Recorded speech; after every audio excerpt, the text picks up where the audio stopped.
So Paris has been segregated into 3 zones as it relates to the Olympics. If you see in the grayed area, those are the event sites on the map.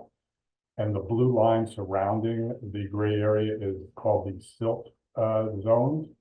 And that is the domestic security and counterterrorism zone. There'll be no traffic allowed in and around that zone. The red zone, now the government is advising that in the red zone, it will allow for access to cyclists, pedestrians, vehicles that have a pass from the Paris police. The current advice we're receiving is that movers can apply for a permit for only essential moves. Now, we have not been given any direction on what it constitutes an essential move.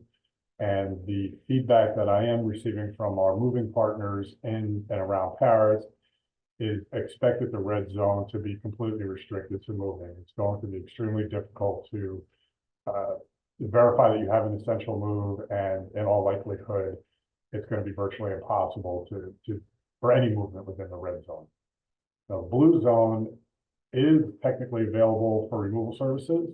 The movers must register in advance to get a QR code, and as Jenny had alluded to earlier, getting the QR code could be a little bit of a challenge. But without the QR code, the movers would not be allowed to enter that zone.